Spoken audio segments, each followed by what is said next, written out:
Ready? Yeah!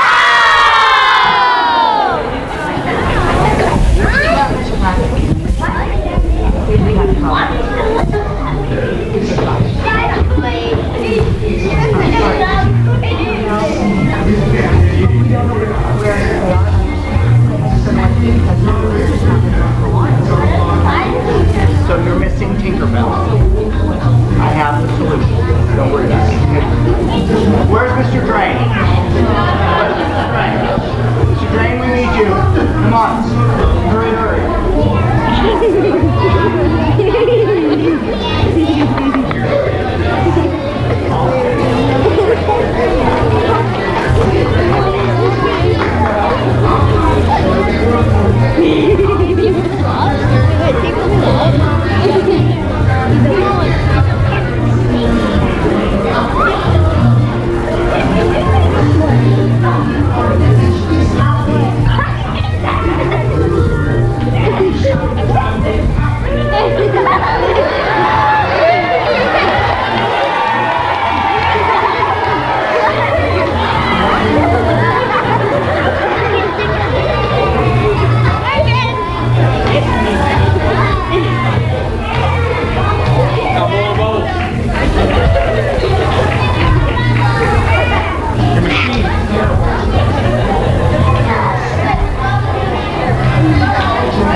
Look at us. There are only 7 boys in the 3rd grade.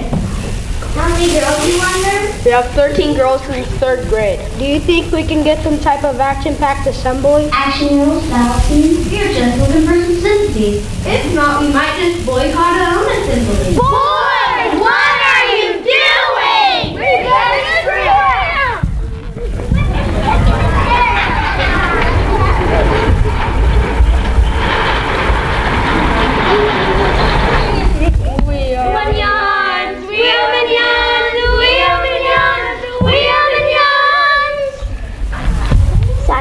Sometimes we just have to let the boys be.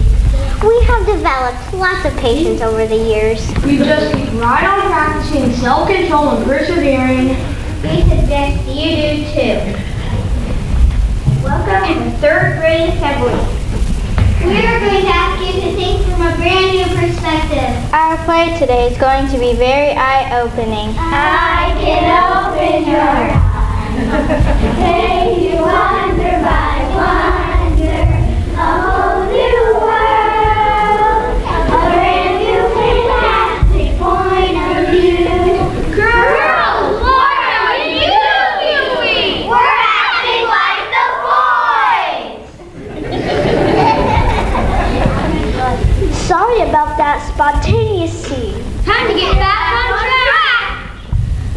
To have a just and fair society for all, we have to learn to question everything.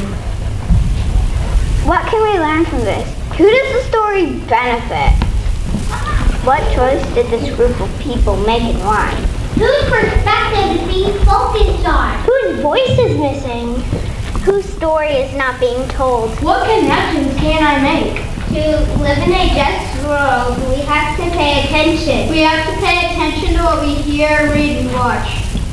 This includes sitting on Disney movies. With the help of Malcolm Gladwell, we are going to analyze one of the most beloved Disney movies of all time. We are going to focus specifically on The Little Mermaid. Did you know that there are a handful of 3rd graders that have never even seen the Disney version of The Little Mermaid? Oh my! As we are going through our play today, whose side will you be on? Will you be on Team Gladwell or Team Disney? We are Team Gladwell. I am Team Gladwell. All the way. Team Gladwell. Team Gladwell. We are Team Gladwell all the way. Okay, thanks. Wow, we thought you would listen to our assembly before picking teams. Wait a second. You You may be asking yourself, who is Malcolm Gladwell? He's an author. Talking to Strangers is my favorite book. He's also a journalist and an educator. He's known for his unique perspective on common culture, popular culture. He's an incredible storyteller and master publicist. I love his historical podcast. Me too. I love Malcolm Gladwell. The Laundry Done Right is my favorite episode. My favorite is Okay. going and having a conversation. Revisionist history. This is our third grade play. This is not an adult takeover of the third grade play. Do we need escorts back to your seat? We're sorry, we just got excited. We'll talk about this later.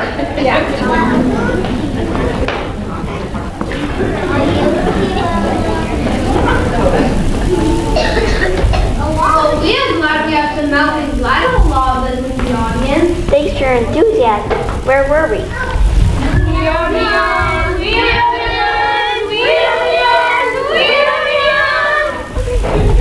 Side note, now learned that it's sometimes easier to ignore the distractions. We strongly suggest that you two ignore the distractions.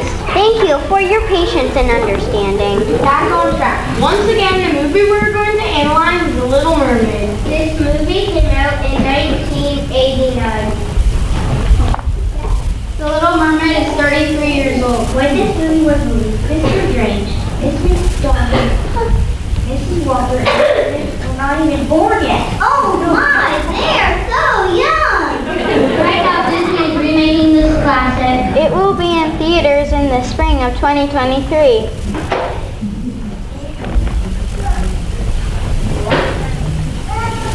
We hope Disney will get some ideas for the remake of Mr. Gladwell. Miss Gladwell, this classic needs some great perspective. We all love fairy tales, and they often have a moral to teach us. For example, the story of the three little pigs. In this childhood classic, the three little pigs each build their own houses. The first little pig builds his house out of straw. The second little pig builds his house out of twigs. Finally, the third little pig builds his house out of stone. We all know what happens next. The exec wolf easily blows down the house of straw and the house of twigs, but he can't blow down the house of stone. The moral of this story, don't take shortcuts and be lazy. Do it right the first time. Cinderella is another classic example with a wonderful moral. Cinderella lives with her mean stepmother and stepsisters. They're always giving Cinderella lots of work to do, and of course, they're super mean to her all the time. Cinderella never gets upset and she stays positive. She gets help from her magic godmother, and you know the rest. The moral of the story is to stay strong, focused, and happy. And if you do, you will be rewarded with good things. Classical fairy tales are powerful. It helps us become resilient and kind. What about the Minions? What about them? The Minions movie has morals. The movies are not fairy tales. The Minion movie summary does not have a place in our play. We are young, we are young, we are young. They sound like girls. Side note, sometimes it is just easier to let them have their way. We suggest you do too. The Little Mermaid was a fairy tale written by Hans Christian Andersen in 1837. He wrote many fairy tales over the years. Some of the more popular ones are The Princess and the Pea and the Ugly Duckling. Disney discovered the Little Mermaid fairy tale and Disney-fied it. So you may be wondering what exactly is the moral that the Little Mermaid is teaching us. We are going to attempt to highlight several examples of the movie that show morals that should not be taught. First, for example, when you fall in love with someone, you have to sacrifice who you are. Ariel's ready to give up her whole mermaid life for love. She wants to trade her tail for legs. Can we imagine? Second bad example. Contracts in the water for evil people so as they can be even more evil. Ariel makes a deal with the evil sea monster so she can get her legs and become human. She doesn't even mind giving up her voice. Third bad example. You can't save yourself when you have someone else come along and bail you out. Disney, really? Ariel cannot even save herself when things get ugly with Ursula. She has to rely on a boy. Final bad example. When things get hard, become a vigilante.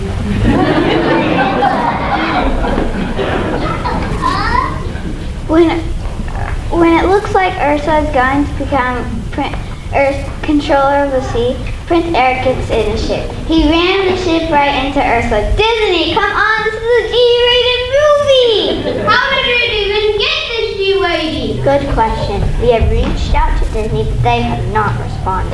Today, I think we are going to take the audience through a summary of the main part, or should we say the main problem of the classical mermaid.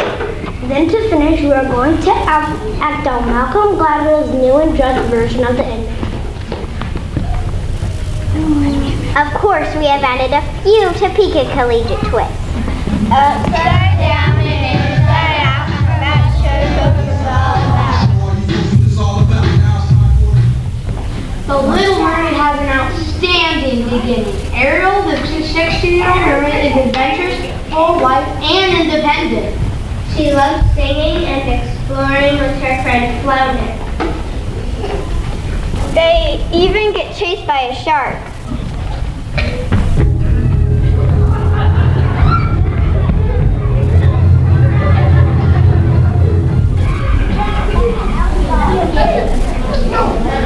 That was not a real Ariel loves to go to the ocean, even though she's not supposed to. She learns all kinds of welcome back from a super named Metal. She wants to explore the world, and she does not want to be trapped in her own mermaid kingdom. Ariel's Sensei Prince has fallen overboard. And bam! Ariel falls in love with the prince. Whoop! There it is! Whoop, there it is! There it is! That's a major problem. Falling in love is great. What? Again, this is a movie for us, aka young kids. Do we want to be encouraged to think about love already? No! We don't want to think about love. We are young. We are young. We are young. We are young. Side note, evidently, the boys get nervous when love is in the air. Just keep on practicing self-control and persevering with us. The most important thing to remember about falling in love, you don't change yourself for love. No. What the love say? Disney made Ariel want to change. Ariel no longer wants to be a mermaid. She wants to be a human. For a boy. Love is not about becoming someone or something else. Love does not mean we sacrifice who we really are. Love is about accepting ourselves and accepting others. Is it okay to love someone that is different from you? Our world would be so boring if we were all the same. Time to calm down. Let's take some deep breaths.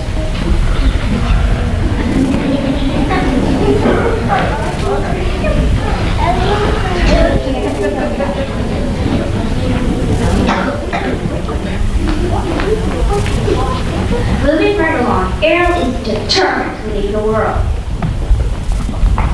She goes to the sea where Prince Ursula supposed to vanish from the kingdom.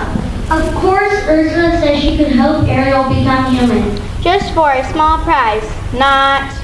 There it is. There it is. There it is.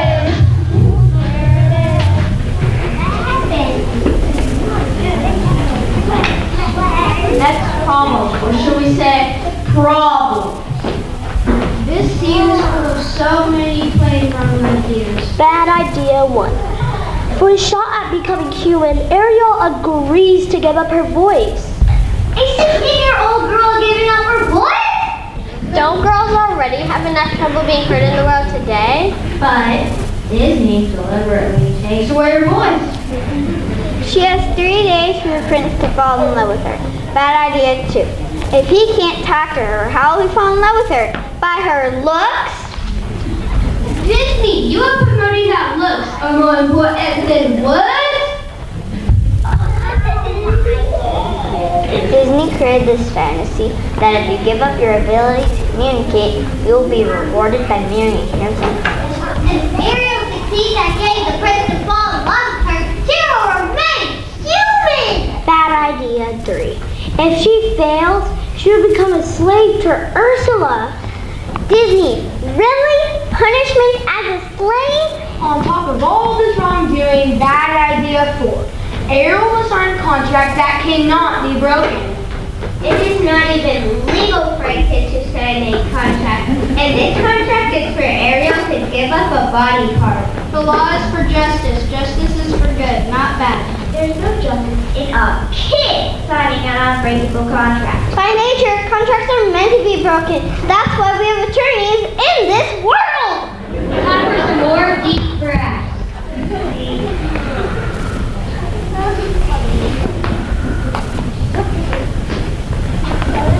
Are we at the end of this nightmare yet? No!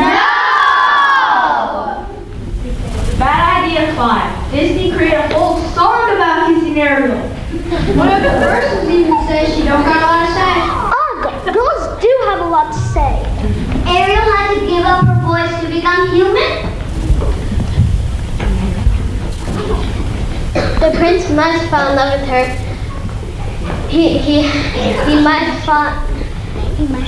He must show his love by kissing her. Deep breaths, everyone.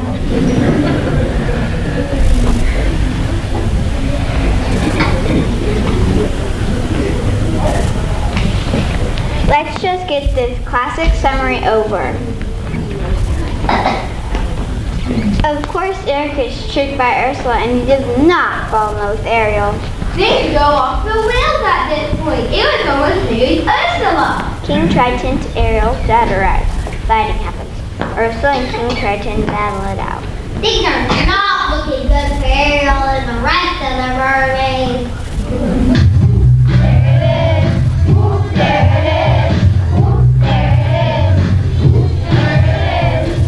Of course, another problem, Ariel cannot save herself. What? Ariel started this movie standing up to a shark that wanted to eat her. Ariel has also already saved the prince when he fell off his ship. Now that she has legs, she is no longer capable of helping herself.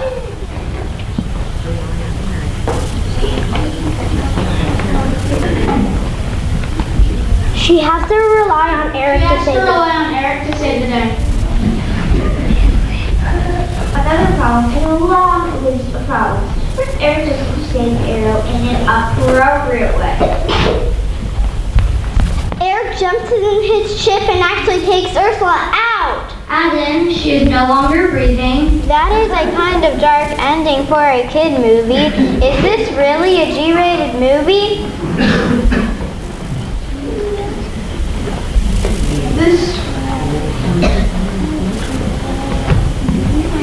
The movie finally finishes with King Triton suddenly being okay with his daughter becoming human and marrying Eric. The end. Thank goodness. Are you starting to see some problems with this Disney version of what it is teaching us? Are we starting to understand the importance of questioning everything? Are we ready to hear the Malcolm Gladwell version? Yes! First, we will have a short intermission as we prepare for the new ending.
But we understand the importance of self-control, especially during our assembly.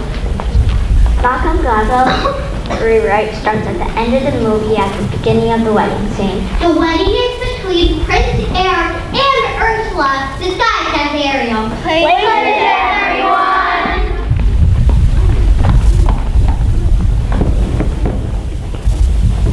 Ariel and her sisters are coming on board the ship. Everyone is so enthralled with the wedding that they don't even notice the girls climbing over the ship. You take Ariel and take this in house. I do.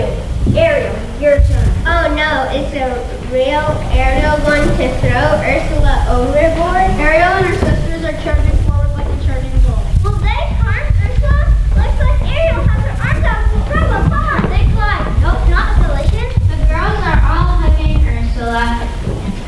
Ursula hates dogs. Let me go!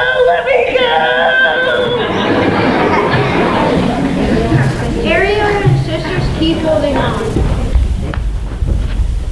They keep embracing Ursula. Ursula starts liking the kindness. The girls kind of think have actual magic. Their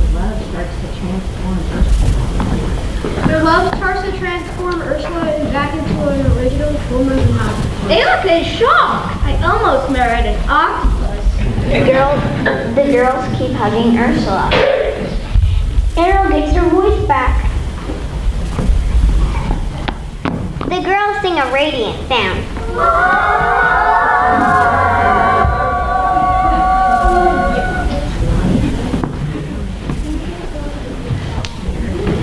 Eric realizes that Ariel is the one that rescued him when he fell overboard. Ariel, it was you that rescued me. Yes, Eric, I saved your entire life. Ursula, you hurt me, but I understand why you hurt me.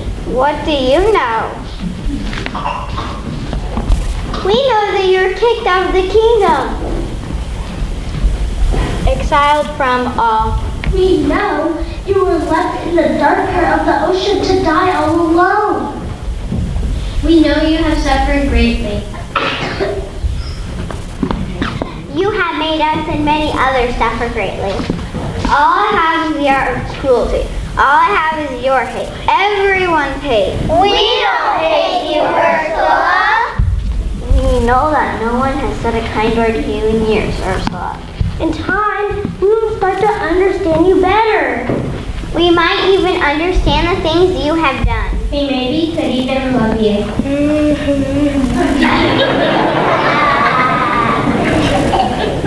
Those words are hard for Ursula to hear. She hasn't heard words of kindness so long.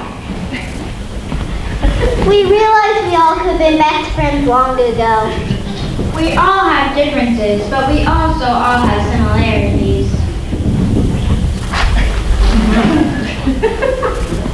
Ursula, you actually commented the power of my voice. I could even thank you for that. I'm sorry, so sorry. It's okay. We understand that someone hurt you just like you hurt Ariel. Team Trident arrived. Ursula, stay away from my daughters. I've been too kind to you. Trident holds up his trident. Ursula is infused with love. She can't say anything or move. No! Dad, you're too controlling. You never let us leave the kingdom. You exiled Ursula from friends, family, safety. Long ago, Ursula dared to practice magic. You were cruel to Ursula. Ursula then became cruel to others. You want to be the only one with magic powers.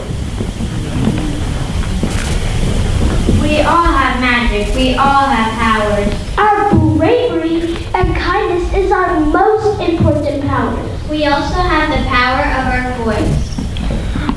Our voices are true magic and come up.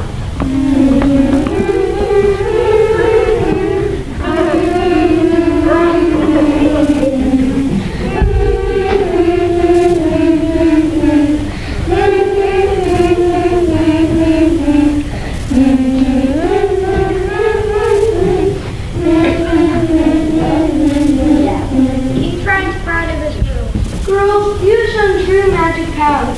You've united across genders, generations, and species. Dad, you don't need to be the most powerful to be the most loved. Girls, I'm sorry that I haven't been a very good listener. Can we begin again? Of course, Dad. Ariel, Thank you for saving my life a second time. I almost married an octopus. don't mention it. All we really want in life is to be recognized. Oprah has taught us that we all want to be seen and heard. Shall we go home now?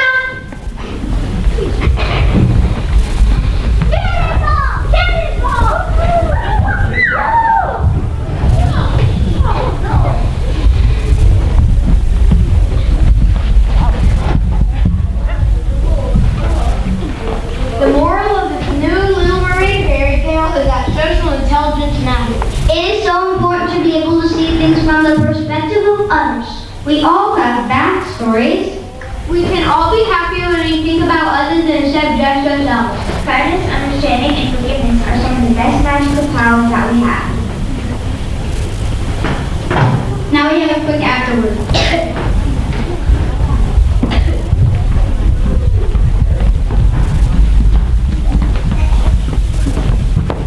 Ariel went back to being an explorer. Her sisters often join in on the adventures. They all go on land sometimes, but not for a prince.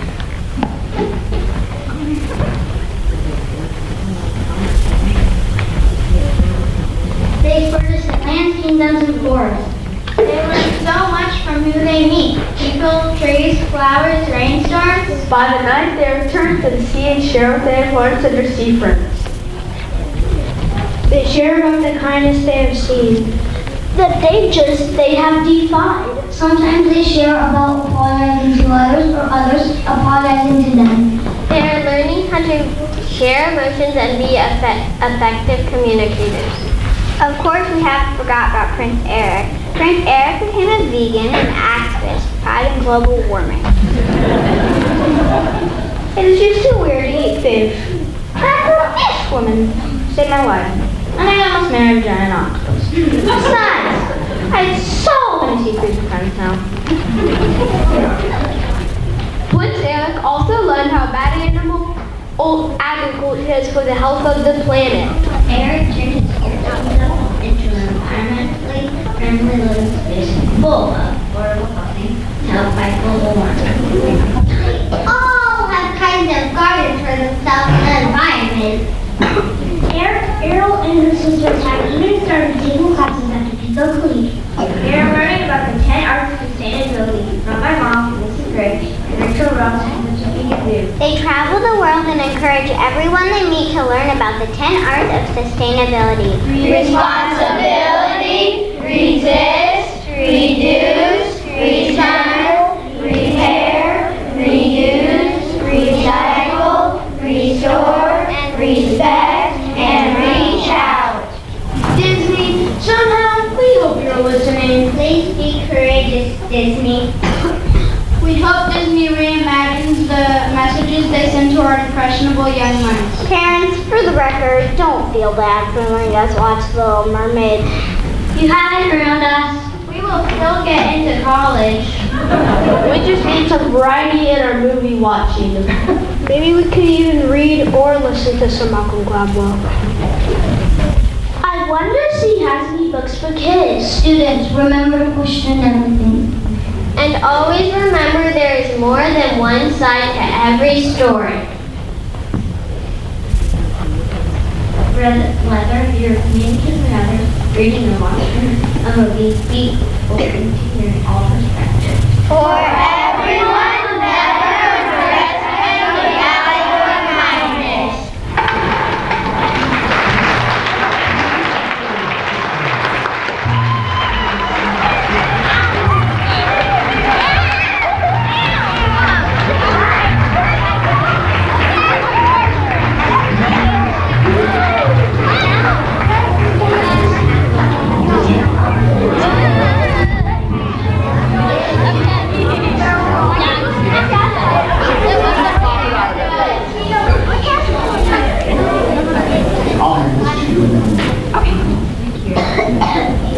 Third graders, you rocked it!